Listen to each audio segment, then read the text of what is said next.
Recorded Books presents an unabridged recording of The Barbarians, Warriors and Wars of the Dark Ages, by Tim Newark, narrated by Nelson Runger.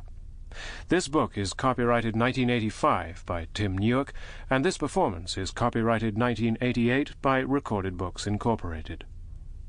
The Huns, the Goths, the Vandals, Franks, Moors, Magyars, Vikings, and Mongols, the barbarian warrior nations that swept through Europe from the fall of the Roman Empire in 476 AD and for almost the next 1,000 years struck fear into the soul of European civilization and live on today as part myth, part reality in everyone's imagination. This is their story, a picture of these peoples obtained from the surviving literature and relics. It's a story of weapons and war, of legendary barbarian kings such as Attila and Alaric and Theodoric, and of mighty battles in which the primary source of military strength was the sheer muscle power that wielded iron axes and double-edged swords heaved around battlefields with terrifying results. And now, the Barbarians. Barbarian was a derogatory name, an insult. The Greeks used the word for all those people living beyond their frontiers. It was in imitation of the foreigners' incomprehensible, babbling way of talking.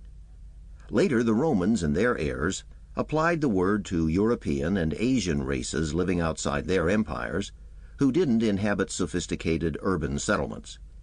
These barbarians were viewed as wild, savage people. From their archetypal appearance, the Latins derived their word for a beard, barba. The general image we now have of the barbarians is still very much one derived from Latin historians. Barbarians are seen as the antithesis of civilization, destroyers. For this reason, it's been said, our advanced societies must always be on their guard against barbarian elements or lapses into barbarism. It's an image that has persisted for over 2,000 years. This century, however, has seen historical research begin to reveal a version of the barbarian invasions in which the status quo of our civilization was disturbed far less than has been supposed. The times were violent and much was destroyed, but essential power structures remained intact. The barbarians simply adapted and adopted the systems they overran. Against that background, this book traces the means by which the barbarians challenged the military might of a strong Mediterranean culture. It tells the story of 1,000 years of armed competition. The most... Sample complete. Ready to continue?